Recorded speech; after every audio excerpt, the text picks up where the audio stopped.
Hello everyone, topper math bye D answer class में आपका स्वागत है। फ्रेंड्स, हम लोग देख रहे हैं UP police, railway police, bank, SSC, GD, all state level के जो भी एग्जाम हैं उनसे रिलेटेड हम लोग क्वेश्चन को देख रहे हैं। तो मैथ में हम लोग आज के डेट में चैप्टर शुरू कर रहे हैं रेशियो एंड प्रोपोर्शन। चैप्टर का नाम है रेशियो एंड प्रोपोर्शन, अनुपात और समानुपात। ठीक है, रेशियो मतलब अनुपात, प्रोपोर्शन माने क्या होता है, समानुपात होता है। ठीक है, तो इस चैप्टर को हम लोग पहले जानेंगे कि रेशियो एंड प्रोपोर्शन में क्या क्या चीज़ें आती हैं, किस किस टाइप के हमारे क्वेश्चन होते हैं। तो हमने आप लोगों के सामने यहाँ 1 से लेकर 9 तक के नंबरों को नोट कर लिया है और इन्हीं के बारे में हम लोग को जानना है। अनुपात जो हमारी होती है, पहला हमने अनुपात लिखा है। अनुपात हमारा सदैव दो संख्याओं के साथ बनाया जाता है। जैसे एक संख्या a है, दूसरा संख्या b है। a b से क गुना है या b a से क गुना है, उन दोनों का रेशियो ही मेरा क्या बताता है, अनुपात बताता है। ठीक है, जैसे मैंने a रेशियो b लिखा है, यही हमारा a अनुपात b कहलाएगा। बात समझ में आती है। जैसे मैंने यहाँ पे 1 लिखा, यहाँ पे मैंने क्या लिखा, 3। 1 रेशियो 3 हमारा क्या है, अनुपात है। इसका ये 3 गुना है, इससे ये क्या है, 3 गुना है, इससे ये क्या है, तिहाई है। मतलब एक दूसरे के कंडीशन को ये बताते हैं कि मैं इससे कितना गुना हूँ, या ये बताता है कि मैं इससे कितना गुना हूँ। ठीक है, तो एक पद दूसरे पद से बताता है कि मैं कितना गुना हूँ। इसको हम क्या बोलते हैं, पूर्व पद बोलते हैं, इसको हम उत्तर पद बोलते हैं, या इसको पूर्ववर्ती कहा जाता है, इसको उत्तरवर्ती कहा जाता है। इसी को आप प्रथम पद और द्वितीय पद के भी नाम से जान सकते हैं। तो अनुपात सिंपल सी चीज़ हो गई कि दो संख्याओं के बीच में यदि हमारा ये बिंदी दिखाई दे रहा है, अनुपात का मतलब बटा भी होता है। 1 बटे हम इसको 3 लिख सकते हैं, इसको a बटा b लिख सकते हैं। a रेशियो b मेरा a बटा b कहलाता है। 1 रेशियो 3 1/3 कहलाता है। ये देखिए, जो अनुपात हमारा बनाया जाता है, ये दोनों जो हमारे प्रथम और द्वितीय पद हैं, ये दोनों का यूनिट क्या होती है, इकाई। यूनिट समान होना चाहिए। यूनिट क्या होना चाहिए, समान। यूनिट क्या होता है, इकाई। जैसे कहने का मतलब है, हमसे कहा जाए 2 kg 10 kg का, 2 kg और 10 kg में अनुपात बताना। 2 kg 10 kg का कितना है, तो हमें यहाँ पे 2 kg बटे क्या लिखना पड़ेगा, 10 kg। कहने का मतलब ये kg है तो यहाँ पे kg ही होना चाहिए। ये नहीं कि यहाँ पे 2 kg है और यहाँ पर हमारा 2 लीटर है, तो ये कभी भी मेरे अनुपात के रूप में नहीं बन सकता। ये गलत है, क्योंकि यूनिट यहाँ kg है और यहाँ क्या आ गया है, लीटर आ गया है। यहाँ kg हो, यहाँ रुपया हो, तब भी हमारा ये अनुपात में नहीं है, इनको अनुपात नहीं कहा जाएगा। अनुपात वो होगा जब दोनों का रेशियो, दोनों का ऑलरेडी अनुपात क्या बोलते हैं, इकाई क्या हो, सेम हो। ठीक है, जैसे यहाँ kg है तो kg ही रहे। अगर मान लीजिए 5 लीटर है, यहाँ पे मेरे पास 50 लीटर है, देखिए दोनों का क्या है, इकाई सेम है। ये भी मेरा लीटर है, ये भी लीटर है। अभी हमारे अनुपात के रूप में होंगे। इसको हम काट सकते हैं, 5 एकम 5, 5 दामे 50, 1/10 यानी कि 1 रेशियो 10। ऐसे ये हमारे 2 से ये 10 कट जाएगा। आप कहेंगे सर 2 से ये भी 2 मेरा कट जाएगा, लेकिन नहीं, ये kg है, ये लीटर है, ये तो नहीं कटेंगे। यहाँ तो भाई kg खत्म हो गया, लीटर कट के खत्म हो गया। क्या यहाँ लीटर kg को काट के ख़त्म कर सकते हैं, नहीं काट सकते हैं ना, तो इसको नहीं काटा जा सकता है। ठीक है, तो आप समझिए, अनुपात हमारे 2 संख्याओं का बनती है। ये बताती है एक संख्या दूसरे संख्या से कितना गुना है। इनके यूनिट सेम होना चाहिए। अगर रुपया है तो रुपया ही दूसरा होना चाहिए, किलो है तो किलो ही होना चाहिए, लीटर है तो लीटर ही होना चाहिए, मीटर है तो मीटर ही होना चाहिए। ठीक है, यूनिट सेम होना चाहिए। इसमें एक को हम क्या कहते हैं, अनुवर्ती पद, पूर्ववर्ती पद। इसको पूर्ववर्ती, पहले वाले को पूर्ववर्ती पद कहा जाता है और पीछे वाले को अनुवर्ती पद कहा जाता है। कुछ लोग इसको प्रथम पद भी कहते हैं, इसको द्वितीय पद भी कहते हैं, इसको पूर्व पद भी कहा जाता है, इसको उत्तर पद भी कहा जाता है। जैसे एक लड़के को कई नाम से बुलाया जाता है, उसी तरह से इनको कई नाम से लोग बुलाते हैं। कुछ लोग इसको प्रथम पद कहते हैं, इसको द्वितीय पद कहते हैं। कुछ लोग क्या कहते हैं, ये पूर्व पद है और ये उत्तर पद है। कुछ लोग कहते हैं ये पूर्ववर्ती पद है और ये उत्तरवर्ती पद है। ठीक है, तो आप सभी नामों को सुन ही रहे हैं। अगर जो पूछता है तो उसमें कहीं दिक्कत नहीं होने वाली है, ठीक है। तो आप लोग अनुपात को समझ चुके हैं। अब हम लोग अनुपात के बाद नेक्स्ट को देखेंगे मिश्र अनुपात। अनुपात तो हम लोग समझ चुके हैं, अनुपात के बाद हम लोग समानुपात को देख लिया जाए, क्योंकि देखिए ये चैप्टर ही है अनुपात और समानुपात। मैंने अनुपात तो बता दिया, थोड़ा समानुपात देख लिया जाए, फिर ये जितने हमारे बचेंगे उनको देखा जाएगा। तो चलिए हम लोग समानुपात को भी देख लेते हैं। समानुपात क्या होता है? जब दो अनुपातों का मान आपस में बराबर हो तो वह दोनों समानुपात कहलाते हैं। जैसे मान लीजिए मैंने लिखा 1:3, 1:3, यानी 1:3 लिखा।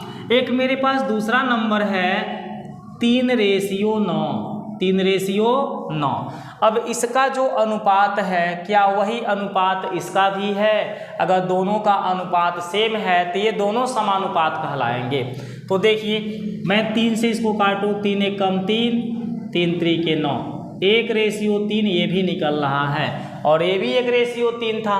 तो हम बोलेंगे 1:3 और 3:9 ये आपस में क्या है? बराबर है, इसलिए ये समानुपात में है। और समानुपात का यहाँ हम क्या लगा देंगे? चिन्ह। समानुपात के चिन्ह हमारे 4 बिंदी होते हैं। अनुपात में 2 बिंदी होता है और समानुपात में कितने बिंदी होते हैं? 4। ऐसे 4 बिंदी लगाया जाता है। तो इनका ये और ये दोनों क्या है? आपस में बराबर हैं, इसलिए ये दोनों समानुपात में हैं। और भी एग्जाम्पल ले सकते हैं, जैसे मैंने लिखा 2:5, यानी 2:5, 2:5। एक मैंने और ले लिया 10:25, 10 क्या ले लिया? 25। अब इसको मैं 5 से काटूंगा तो 5 दूनी 10, 5 × 5 = 25। तो देखिए 2:5 ये आ रहा है कि नहीं आ रहा है? यानी इसी के इक्वल आ रहा है कट करके। तो हम बोलेंगे क्या? 2:5 और 10:25 ये दोनों हमारे समानुपात में हैं। यहाँ समानुपात का चिन्ह लगेगा।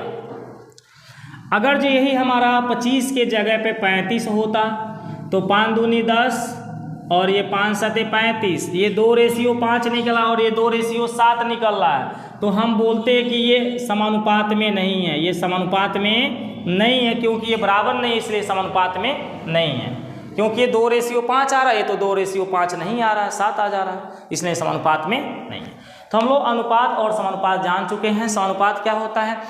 यदि 2 अनुपातों का मान आपस में समान मिले तो उसे हम बोलेंगे कि ये दोनों अनुपात समानुपात में हैं, ठीक, और कुछ नहीं है। सिंपल सी चीज़ है। इन सब का हम लोग परख करते चले कि क्या होता है।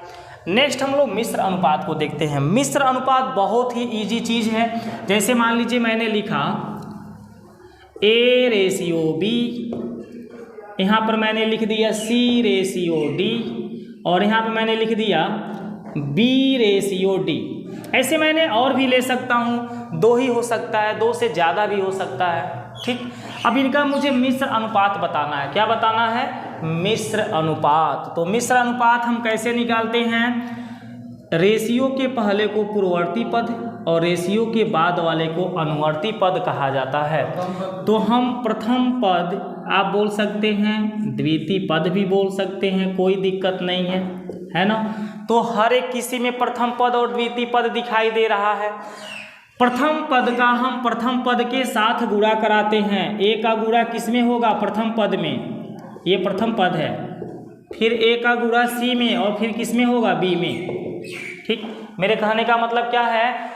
जितने अनुपात दिए हैं उसमें प्रथम पदों का गुणनफल एक साथ होगी, द्वितीय पदों का गुणनफल एक साथ होगी, B गुणे D गुणे D, B गुणे D गुणे D। अब इस तरह से ये जो वैल्यू आपको मिल रहा है यही हमारा क्या कहलाता है? मिश्र अनुपात कहलाता है। दोनों साइड जो कटता है उसको आप काट भी सकते हैं। जैसे मान लीजिए हमने देखा यार B मिल रहा है, दोनों को उड़ा दीजिए, नहीं मिलता नहीं उड़ाते। AC इधर है, इधर का AC है, ये नहीं है, तो इसका रेशियो हो गया AC और ये हो गया D²। ये मेरा मिश्र अनुपात है। D का गुणा करने से D² हो गया, ठीक है। आप लोग समझ पाए मेरी बातों को? अंकों के माध्यम से थोड़ा सा इसको समझ लिया जाए। मिश्र अनुपात क्या होता है? प्रथम पदों का गुणनफल प्रथम पदों के साथ और द्वितीय पदों का गुणनफल द्वितीय पदों के साथ करने के बाद जो अनुपात निकलता है उसी को हम मिश्र अनुपात कहते हैं। जैसे मान लीजिए मेरे पास है 2:3 और एक है 5:7, इसका हमें मिश्र अनुपात बताना है। तो पहला पद है यहाँ का 2 और यहाँ का पहला पद है 5, इन दोनों का एक साथ गुणा होगा, रेशियो का चिन्ह लगाइए, पीछे वाला है दूसरा पद 3 और यहाँ का दूसरा पद है 7। अब इनका गुणा करें तो 10 और इनका गुणा करें तो 21, यानी 10:21 जो निकल के आ रहा है इसका मिश्र अनुपात कहलाएगा। इस क्वेश्चन का ये क्या कहलाएगा? मिश्र अनुपात कहलाएगा। अगर कटने वाला होता तो काट देते। जैसे एग्जाम्पल में मैंने एक और ले लिया 2:5 और दूसरा हमारा है 7 मान लीजिए आपका है 8, ठीक है। अब इसको मुझे हल करना है तो पहला का पहला के साथ गुणा होगा, 2 का गुणा किस में कराएंगे? 7 में, फिर समानुपात 5 का गुणा किस में कराएंगे? 8 में, ठीक, क्योंकि मिश्र अनुपात बताना है। अब इस समानुपात के इधर वाले संख्या से हम उधर वाले को ही काट सकते हैं या उधर वाले से इधर वाले को काट सकते हैं। मतलब इस जो अनुपात का जो चिन्ह दिखाई दे रहा है, इस अनुपात के इधर वाले अंक से उधर वाला अंक कटेगा। ये नहीं कि हम 2 से लगे इसी को काटने कट रहा है तो नहीं काटेंगे, क्योंकि ये अनुपात के इधर वाला अंक है, इससे उधर वाला ही कट सकता है। तो 2 से देखिए आपका 8 कट रहा है तो काट दीजिए, 4 बार में कट गया। तो मेरे पास आ गया 7:5 ये आपका आंसर हो गया, ठीक है। थोड़ा सा लाइट जला दीजिए, दिख नहीं रहा होगा, अंधेरा आ रहा है ना। चलिए, तो आप लोग मिश्र अनुपात भी समझ गए, बहुत ही इजी क्वेश्चन था।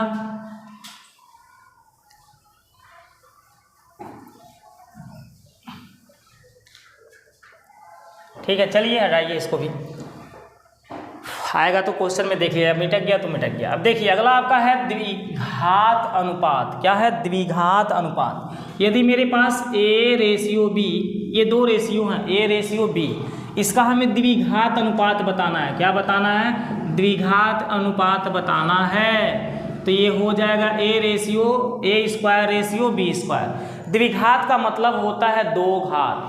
द्विघात का मतलब क्या होता है? 2 घात। बंद कर दीजिए, ऐसे तो खराब कर देगा, बंद कर दीजिए या थोड़ा सा उसको हिला दीजिए ना। चलिए ठीक तो है, सही है, रुक गया। चलिए, हाँ, तो मैंने क्या कहा? द्विघात अनुपात यदि बताना है किसी अनुपात का तो उन अनुपातों पर आप क्या करेंगे?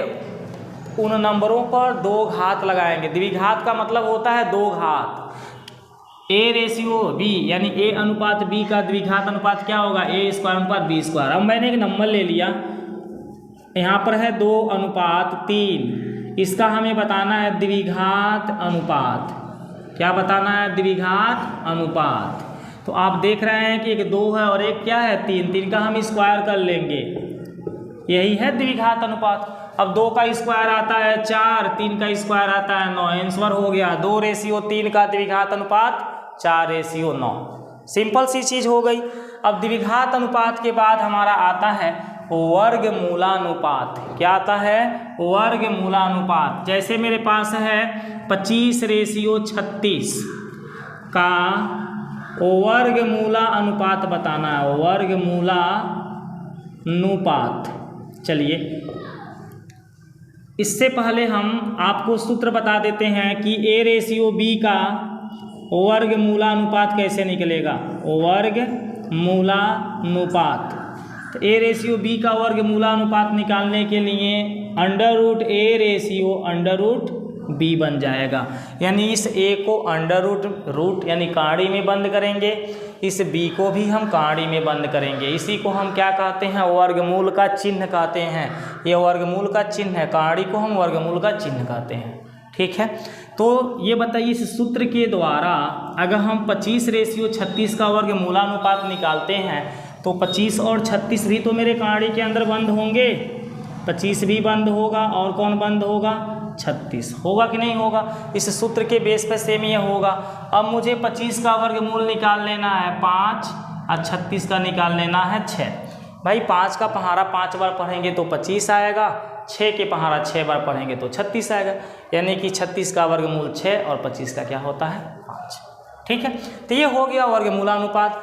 यानी द्विघात अनुपात और वर्गमूलानुपात ये दोनों के दोनों क्या हैं, एक दूसरे के जैसे ही हैं। इसमें स्क्वायर लगा के निकाला जाता है और इसमें इन्हीं नंबरों का हम वर्गमूल निकालते हैं। जैसे अगर इसका वर्गमूलानुपात निकाला जाए तो अभी यही नंबर आएगा, ठीक है ना। ये मेरे कहने का मतलब है। चलिए अब देखिए, इसके बाद जो नेक्स्ट हमारा क्वेश्चन बनती है वो हमारी आ जाती है त्रिघाती अनुपात। क्या आ जाती है? त्रिघाती। यहाँ पे मैं लिख देता हूँ त्रिघाती। त्रिघाती, चलिए यही क्वेश्चन हम लोग ले लेते हैं, त्रिघाती अनुपात। अगर जो ए और बी हमारे दो अनुपात हैं, ए अनुपात बी के रूप में हमारा दिख रहा है, इसका त्रिघाती अनुपात बताना है तो हमें इस पर 3-3 घात लगा देना है। कितना घात लगा देना है? 3-3 घात। तो हमें 2:3 का त्रिघाती अनुपात बताना, तो इस पर 3-3 घात लगा देंगे। 2 के घाते 3 8 हो जाएगा, 3 के घाते 3 27, यानी 2:3 का त्रिघाती अनुपात क्या बनेगा? 8:27 बनेगा। 1:5 का त्रिघाती अनुपात बताना है। त्रिघाती अनुपात सिंपल सी चीज़ है, हम 1 पे 3 घात लगाएंगे। 5 है तो 5 पर 3 घात लगाएंगे। 1 पर कुछ भी घात लगा लीजिए, 1 का होगा। 5 के घाते 3 125 होता है, आंसर इसका हो गया। कुछ नहीं है त्रिघाती अनुपात, है ना। अगला हमारा आता है घनमूलानुपात। घनमूलानुपात यहाँ पर आपको समझा देते हैं कि अगर जो हमें A/B का घनमूलानुपात बताना है, घनमूलानुपात, तो इनका घनमूलानुपात कैसे निकलेगा? ये A हमारा, ये घनमूल का चिन्ह है। ये जो कांड़ी मैंने बनाया है ना, ये कांड़ी बना के यहाँ 3 घात लगाया हूँ, इसको हम बोलते हैं घनमूल का चिन्ह। अगर यही मैं कांड़ी बना करके यहाँ कोई अंक न लिखूँ तो ये वर्गमूल का चिन्ह होता है। यहाँ पर जब मैंने 3 लिख दिया तो ये घनमूल का चिन्ह हो गया, ठीक है ना। तो ये घनमूल का चिन्ह है। इसी घनमूल के चिन्ह के अंदर A आ जाएगा, रेशियो लगाकर इसी घनमूल के चिन्ह के अंदर B आ जाएगा। यानी जिन दोनों संख्याओं का घनमूलानुपात बताना है, उन दोनों संख्याओं का आपको घनमूल निकाल लेना है। क्या निकाल लेना है? घनमूल। अब जैसे एग्जाम्पल में हम ले लेते हैं, यहाँ पर मान लीजिए हमारे पास एक संख्या है 8 और एक क्या है 27। 8:27 का घनमूलानुपात बताना है। घनमूलानुपात बताना है तो मैं 8 को यहाँ कांड़ी के अंदर लिखूँगा, एक घनमूल के चिन्ह के अंदर, और उसके बाद रेशियो लगा करके 27 को भी यहाँ लिख लूँगा, ठीक है। अब 8 का घनमूल आप जानते हैं क्या होता है? 2 होता है। कैसे निकलता है? देखिए यहाँ पे 3 घात है, 8 के घाते 3 है तो मैं 8 को 2 के घाते 3 लिख सकता हूँ। 2 के घाते 3 का मान 8 होता है। अब इस 3 से ये 3 हमारा कट जाता है और ये 2 मेरा बाहर आ जाता है। जब ये 3 से 3 कटेगा तो ये 2 बाहर आ जाएगा। कैसे कटता है ये भी बता देते हैं। देखिए 2 पे घाते 3 है, जब ये कांड़ी का चिन्ह हटेगा ना तो यहाँ पे 1/3 आ जाएगा। ये कांड़ी का चिन्हवा हटेगा तो क्या आ जाएगा? 1/3। ये 3 से 3 कट जाता है, 2 आपका बच जाता है। घाते 1, 2 के घाते 1 का मतलब क्या हुआ? 2, ठीक है। तो सिंपल सी चीज़ है, हमें घनमूल बताना है। तो इस 8 का घनमूल क्या आ जाएगा? 2, और 27 का कितना आ जाएगा? 3। तो ये आपका आंसर। घनमूल वर्गमूल तो आप लोग पढ़े ही होंगे, अगर नहीं पढ़े हैं तो उस चैप्टर को जब पढ़ाएंगे तो सिखा देंगे भाई घनमूल वर्गमूल कैसे निकाला जाता है, ठीक है। चलिए अगला चीज़ देख लीजिए, बहुत ही इजी है। विलोमानुपात या व्युत्क्रमानुपात। विलोमानुपात या व्युत्क्रमानुपात क्या होती है ये भी पूछ लेता है। कह देता है A/B का विलोमानुपात बताओ। विलोमानुपात बताओ। आप लोग जानते हैं, इसके नाम से ही पता चल रहा है, विलोमानुपात का मतलब होता है विलोम। हम लोग पढ़े हैं हिंदी के बुक में, विलोम का मतलब होता है उल्टा। विलोम का मतलब क्या होता है? उल्टा। लड़का का विलोम लड़की बनती है, लड़की का विलोम लड़का बनता है, रात का विलोम दिन बनता है, दिन का रात होता है। हम लोग पढ़े हैं ना, विलोम मतलब उल्टा ही होता है। तो उसी तरह से A/B का विलोमानुपात बताना है तो इसको उल्टा कर दो भाई, B/A कर लो। ये देखो राम है और एक कौन है? श्याम है। तीर के आगे राम है, और तीर के पीछे मतलब जो नोक निकला है ना उस तीर के, जिधर तीर जा रही है उधर राम है, और जहाँ से तीर चलना शुरू हुआ है वहाँ पे कौन है, श्याम है। अब इस क्वेश्चन में का विलोमानुपात बताना है तो तीर तो वही रहेगी लेकिन श्याम यहाँ पर आ जाएगा और राम यहाँ पे चला जाएगा, अर्थात ये अपने स्थान को लोग बदल देंगे। इसी प्रकार से 2:5 का विलोमानुपात बताना है तो सिंपल है कि इसको हम 5:2 लिखेंगे, जो पीछे है उसको आगे करेंगे, आगे वाले को पीछे करेंगे और कुछ करना ही नहीं है। इसी विलोमानुपात का दूसरा नाम होता है व्युत्क्रमानुपात। व्युत्क्रमानुपात का मतलब भी होता है उल्टा, विलोमानुपात का मतलब भी क्या है, उल्टा। व्युत्क्रमानुपात का मतलब भी क्या है, उल्टा। ठीक है, तो इस तरह से दोस्तों हमारा समाप्त होता है। इसके बारे में हमने रेशियो और प्रोपोर्शन को समझा दिया है, इसको आप लोग पढ़ लीजिए। कल से आप लोग को इस पर आधारित हम क्वेश्चन को बताएंगे। ठीक है दोस्तों, नमस्कार।